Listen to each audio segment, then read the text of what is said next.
I would like to thank the pastor for letting me come here and speak and giving me this opportunity. The microphone? Oh. If you don't want to hold it, listen. Yeah, I'm not going to be able to hold it. Just be patient with me, and I'll get you hooked up right here in a jiffy, as they say. Maybe you better with this. I'm fumbles. There you go. All right, now. Well, there you go. All right. Like I said, I would like to give all thanks to God, my family, life itself, and struggles. You know, between my environment, the people I associated myself with, and the daily self-destructive habits I participated in, after I was shot, my toughest battle, and still to this day, is not letting negativity consume my life. Say that. Come on now. Say it with your heart. For a long time, I let my problems overwhelm my sense of ability to see any positive outcome in my life, to see what I can change on my own will. Until I got fed up and got tired of the way I was living and said, no more. I can't wait for some of the divine destiny to call on my name and a miracle will happen. Come on now. I have to work towards a positive outcome and become the miracle itself. So with that in mind, I'm gonna tell you my testimony, and it's about my belief in myself and God, self-acceptance from my own intentional mistakes made, but more importantly, self-realization of you can do anything you put your minds to. With that in mind, I've told my story probably 100 times, but only partially telling it. See, I always tell my testimony after the fact of my actions, never taking responsibility for my mistake that led me to getting shot that night. Because I was so worried about how others would judge and perceive me. Come on now. Knowing what I've known since day one, that it's my fault I ended up in this situation. But you wanna know what I really come to learn and understand and accept?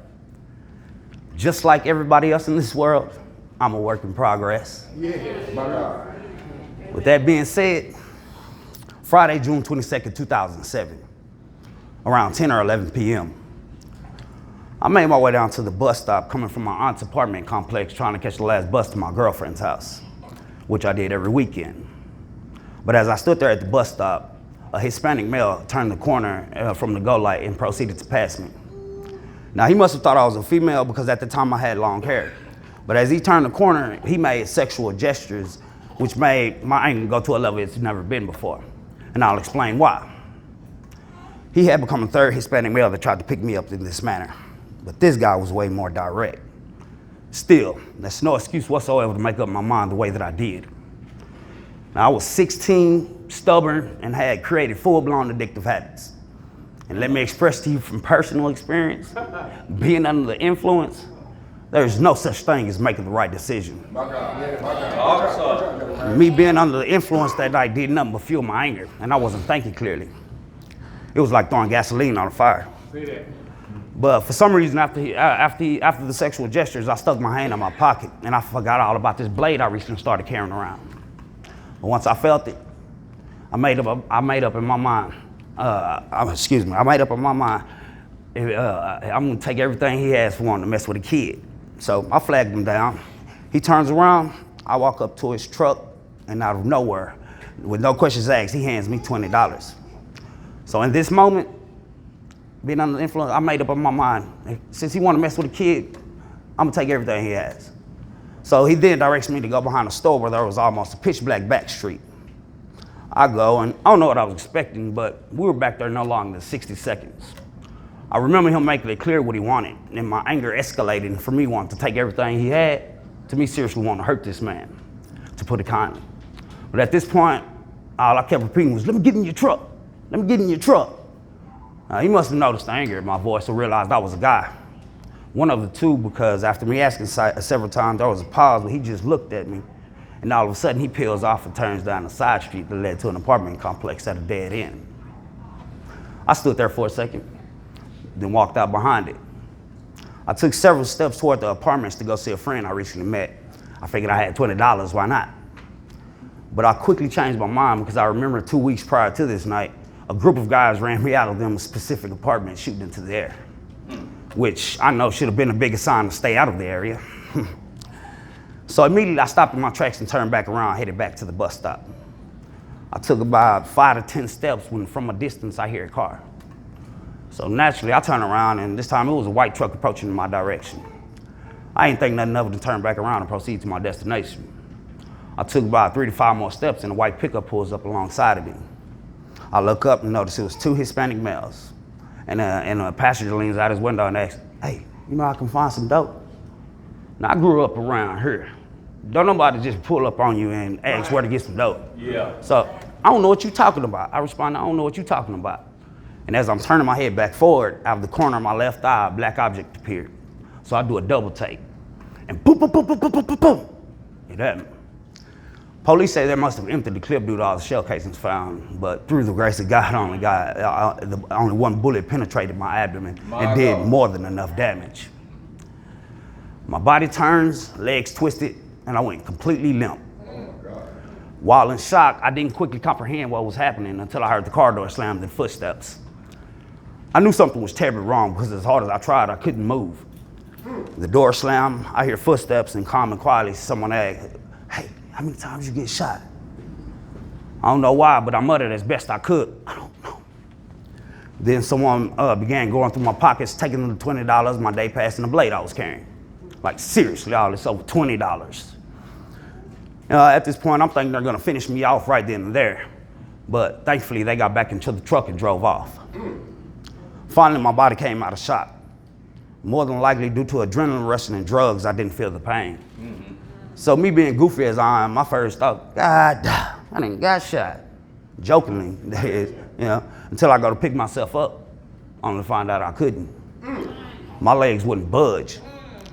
I looked down and my legs were twisted from how my body turned and fell. My God. So I look up and there was nothing and no one around. Immediately, reality sets in. I began trying my hardest to yell, but I couldn't seem to catch the breath to. And my only thought at this point was to wave my arm and hope someone would drive by and see me. Unfortunately, no one did. As a couple of cars passed by, I waved my arm so long until I couldn't lift it anymore. My God. Now breathing rapid and heavily, I began talking to myself. "Come on, Dre, keep fighting. Don't give up. Think of something, do something. Man, this can't be the way that I die. No, I refuse to die like this. I gotta do something." I gathered as much strength as I possibly could and dragged my body to the street. My torso and arms were in the street while my lower limbs was on the curb and grass. My God. I turned over onto my back, panting, and all of a sudden I started throwing up blood. Doctors estimated I laid out there an hour and 20 minutes due to blood loss and organ damage. Now, I've never been a big believer in any specific religion. I've always been a very, very, very spiritual man. But I was finally accepting the fact that this was the way that I was gonna die. So I began talking to God, asking him to let my mom know I love her, to let my family know I love them, to take care of them, and forgive me for all my sins. And as soon as I uttered those words, I happened to lift my head up and there was God walking past me. And by the time I recognized who he was, we both was in shock. He was one of those guys. He was one of the guys who ran me out of them apartments I recently turned away from. He actually was the reason I was ran off. But that's another event to be told, which my cousins and this guy can attest to. What's crazy is out of all those guys who ran me off, he was in fact the only guy I knew of or had conflict with. Now, as I stated earlier, I went out to visit my aunts every weekend. So the trip that I part was approximately last weekend before this night. I was walking around my aunt's apartment complex and I happened to see this guy sitting on the stairs. Now, honestly, I just got ran out of the apartment, so I just got ran out of the apartment, so I was tired of looking over my shoulder since we hung out in the same general area. We either was gonna box or not. But basically, I walked up to him and we made personal amends, squashing our so-called beef. So when he seen me, as shocked as I seen he was, I could tell he knew something was wrong. Next thing I know, he took off running. Moments later, a black older woman appeared. She took one look at me and began running down the street screaming. At the point, I tried to take one last deep breath to stop a car, and turn my head back towards the sky.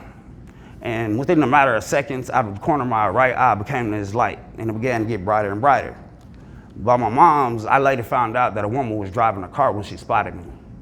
Only she didn't see me. She thought I was a pile of clothes and was gonna keep driving. My God. When all of a sudden, out of nowhere, something made her stop her car. At this point, the black older woman was running back in my direction, yelling, "Call 911. The lady gets out, sees me lying in my own pool of blood, and quickly jumps on the phone. All I hear is people surrounding me talking. Moments later, I hear sirens. So I turn my head to the left and see red and blue lights blaring down the street. The police arrived first. I remember officers surrounding me, cutting my clothes off, trying to communicate with me, asking me different questions like, what happened? Do you know who did this? Where are you coming from? Where do you live? What's your name? Like, golly, I know it's your job, but can you get me to the hospital and ask all the questions you want on the way? But with me being conscious the whole time, I answered every single one of the questions. And next, the fire truck showed up. And my thoughts exactly, and what my ride? Everybody else showing up, but the ambulance, the people I actually need. You know, moments later, they finally arrived. By the time they put me in the back of the ambulance, I'm screaming at the top of my lungs. I believe feeling my injury and panicking at the same time. But during me screaming, I wasn't aware that the paramedic that was in the back with me was on the phone trying to communicate with the doctors, filling them in on my injury. So as I'm screaming, all of a sudden the paramedic yelled, "Shut up!" And I just paused for a second, like for real, out of everybody, out of all times, now every time you tell somebody to shut up, like it shocked me. So what I do? Start screaming louder all the way to the operating table. Had to put me to sleep, shut me up. I had become the third person who had gotten shot by these guys. I was in the hospital with one and the other had died. Now, even though that man never knew my intentions, and even though I never acted upon those intentions, and whether it was the same guy from the red truck or not, who tried to pick me up, excuse me, I'm sorry, whether it was the same guy from the red truck or not, it was my fault that I was under the influence that night, you know, and I'm sorry. Excuse me. I'm start back.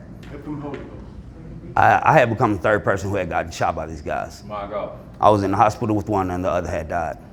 Now, even though that man never knew my intentions, and even though I never acted upon those intentions, and whether it was the same guy from the red truck or not, if I wouldn't have been under the influence, my anger wouldn't have escalated and I wouldn't have made up my mind the way that I did. See, there are several factors that played a big part in my decision making, but to me, they are merely excuses in my mind which validated making this choice. And the fun thing about making this decision, which I never spoke about, was after everything was said and done, when I completely woke up from surgery and had my first conversation with God, I didn't think him to still be alive. I didn't even think him to still let me be here with my family. My God. Not at first. The first thing I was praising him for was not letting me get the chance to go through with the decision I came to that night. Not because it would have haunted me, and not because I know it would have probably ruined my life, but because I know it would have hurt this man and his family in ways I wouldn't hurt no human being. My God. I mean, I wish what I go through on the person who shot me. Come on now. I've always loved the idea of helping the next person. I mean, that's who I am. Right. But I let drugs distort this train of thought.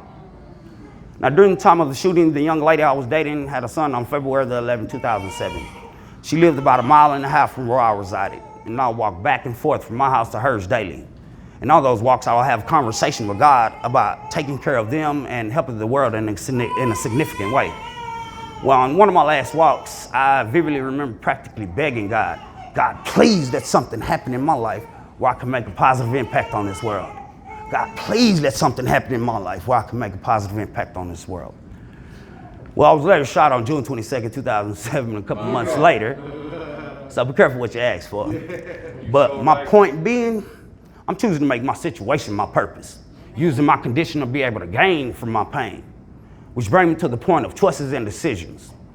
What we do today defines how we will live tomorrow. Say that. Come on. So I finally got to the point of I owe it to myself, my God, my family, and you all, the world, the best version of me. Now, when I was shot, the doctor came in and told me and my mother I'll never walk again, My God. that I have to spend the rest of my life confined to a wheelchair. I had 2 emergency surgeries and 3 blood transfusions. They had to take out my left kidney, half my stomach, my spleen, and half my pancreas. My God. And how I was shot, the bullet went through the nerve sac at the bottom of my spine, which caused chronic nerve damage, which basically means I'll be in pain every day. Yeah. I was diagnosed with having PTSD, post-traumatic stress disorder, going through overwhelming severe anxiety, deep depression, confusion, and most of all, anger. Oh, yeah. I took 30 pills a day for 8.5 to 9 years to control all that's wrong with me My God. and left to function in life as a normal person. Man, I cannot stress to you enough how far from normal I was. I felt like my whole world was upside down. My God. Really didn't have direction. I didn't know how to properly handle it. I mean, I didn't know what to do. And sure as heck didn't know how to adjust to everyday tremendous amounts of pain. For 12 years now, I haven't went one single day without being in pain. So every day is a struggle. And when people I know actually see me in pain, they tend to tell me how strong I am and they don't know how I can do it. But see, what people fail to realize is I have a mother and a father to make proud. Brothers, sisters, and cousins to motivate. Uncles and aunts to stay strong for. Nieces and nephews and godchildren who looks up to me, who's counting on me for my strength, and a grandmother to die for. So I'm fighting for more than just myself. And whether you realize it or not, so are you. I went from a wheelchair to someone to help hold me up to walk on parallel bars, to me walking on a walker by myself, to 2 crutches to 1, all the way down to this cane. How you think I did that? Thank you. Nothing but the man upstairs. I practice every day.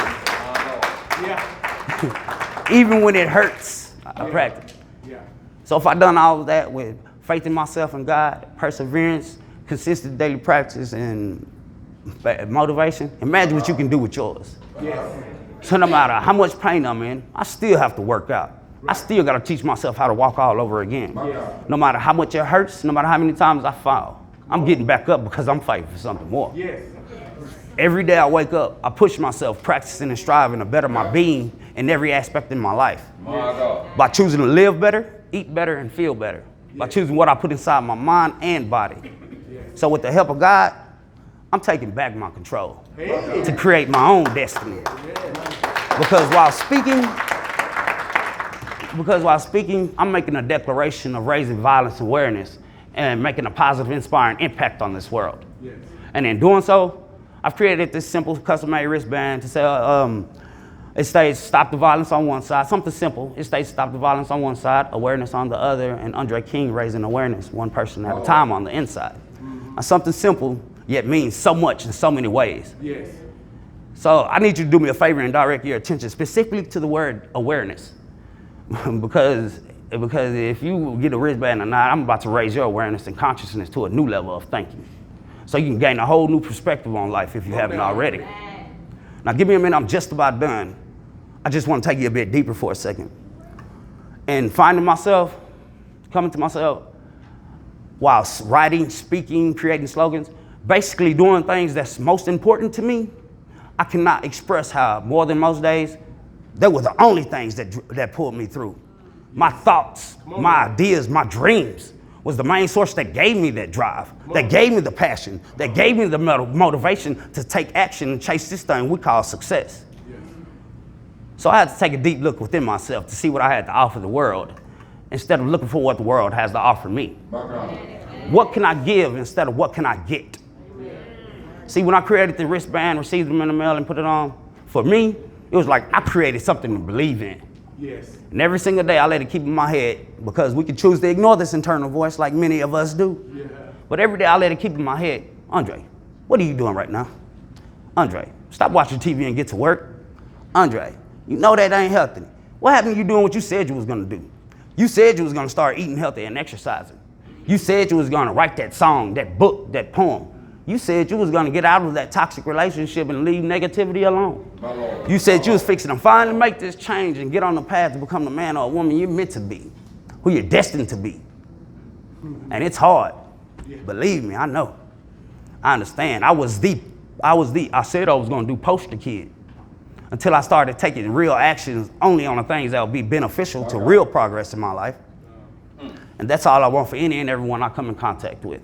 It's for you to take real actions on the things you hold dearly to your hearts so you can improve your family, health, wealth, peace, love, and happiness. So while speaking, it allows me to network, work towards a dream, but most of all, it allows me to show kids and people around the world that no matter who you are, no matter where you are, no matter what happens or happened, you can always change and work towards new goals, dreams, and aspirations. So I'm choosing to speak out in hopes of giving someone the strength and courage to change, in hopes of giving someone the ability to believe in themselves, and in hopes of giving and changing mine, kids, and other adults' perception on life from negative to positive, so we can choose to live the best life possible with the time that we have left. Thank you. Thank you.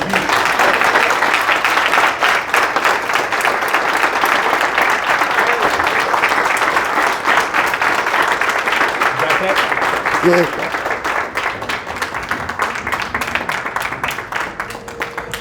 Can I see that the speaker? I just want to say one more thing. How important support is. Because I want my family to stand up right here. And look, man, it's the main reason why mother and father right here. Look, that's what support gets you, man. So support your family. That's all.